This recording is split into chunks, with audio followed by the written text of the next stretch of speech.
Hey guys, come sew along with me as we make the Joy Apron from Retro Sparkle Designs. This is a pattern that takes woven fabric, so non-stretch fabric.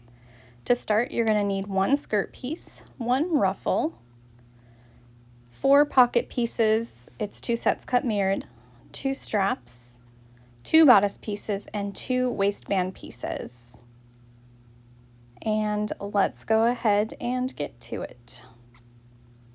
So first, I'm going to start off by preparing the straps. So take your strap and fold it hot dog style in half, right sides together. You are going to clip the one side edge or top edge and down the side of both straps. And once you've done that, you'll go ahead and sew down one top side and down the side. Next, we're going to want to turn our straps right side out. So I have a turning tool where it's basically like a straw that I insert, and then I use a chopstick to turn it right side out. You could also use a safety pin if you do not have a straw, chopstick, or turning tool. That would work as well. Use something pointy to poke out the top part. And then use your iron to go ahead and iron your straps neatly. My iron was kind of wiggly, so my ironing here is questionable, but this will help keep things straight. After you've got your straps the way you want them, you're going to take the top raw edges of your straps, or I guess it would be the bottom edge, so the unsewn edge, and put them on top of your bodice on the right side, and then sandwich them between the other bodice piece. So they will be sandwiched between the bodices with the right sides together. Clip the sides and the top of the bodice and sew around just like so. Next, I'm going to go ahead and turn my bodice so that it is right side out. Again, you can use your fingers or a pointy piece to straighten everything out. And you can also iron it to make sure that your edges are nice and crisp. Now we're going to go ahead and do our waistband. So I am ironing the center of each waistband piece and the center of my bodice so I can line them up.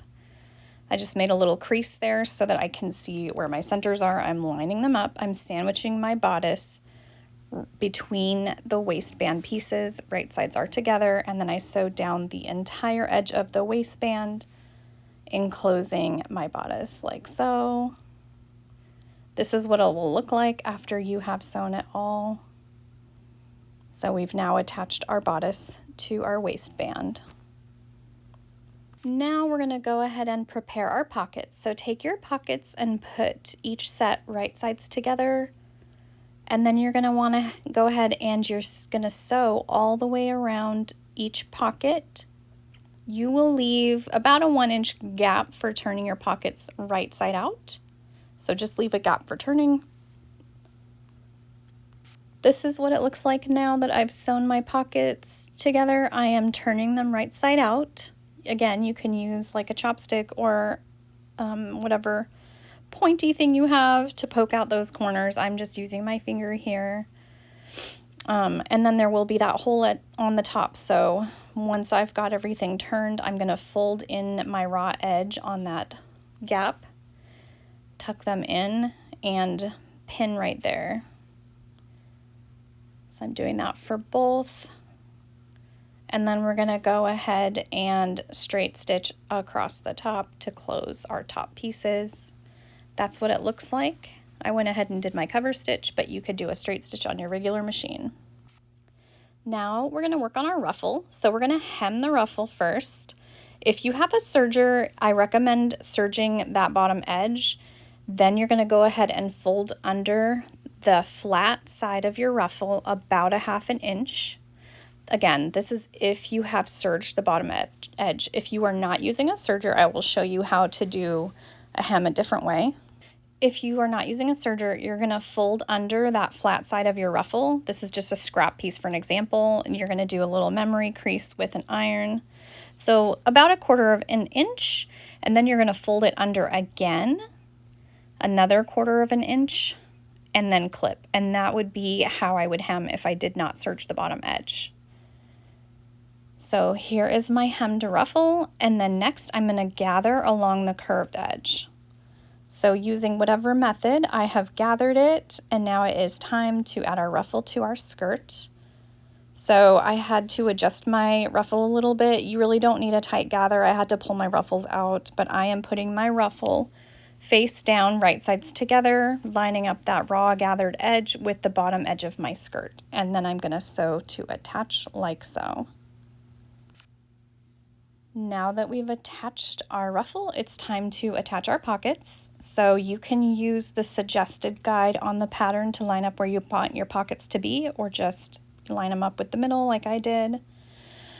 I'm going to go ahead and pin them in place. This will make it a lot easier when I top stitch them down. If you have pins, I highly recommend securing your pockets in this way.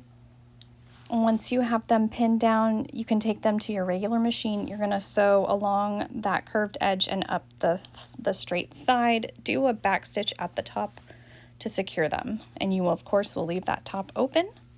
Now that our pockets are attached, we're going to gather the top of our bodice, or our skirt. Sorry, I misspoke. So our skirt, we gather the top edge of our skirt, and now we're going to attach it to our waistband. So I am taking my waistband and I am going to go ahead and place it flat on top of my skirt. That unsewn edge, I'm putting right sides together with the right side of my skirt. Again, line up the middle. And then we're basically just going to sew across to attach the skirt to our waistband. Only sew the skirt piece. Do not sew the rest just yet. Now that we've done that, we're going to go ahead and flip our waistband right sides together and clip the hanging over edges like so. We are leaving the middle part by the skirt unsewn, and we're going to sew down the edge and the side of each part of our waistband. Now I'm going to take those two straps, those are basically going to be our ties, and I'm going to turn them right side out. Just like so, use a little chopstick to poke out those little corners so they are nice and square. Again, you can see that I did not sew the part that is over the skirt just yet. Now that I've done that, I'm going to go ahead and fold under that back side of my waistband and pin it to the back side of the skirt, right along that seam. Once I've folded everything under and pinned it down, I'm going to do a straight stitch across, like so. This is what it will look like once it is finished. As you can see, it is secure now. And that is basically it. You have just finished your first Joy Apron. I hope all of your baking times are filled with much joy. Thank you for watching, guys. Follow for more.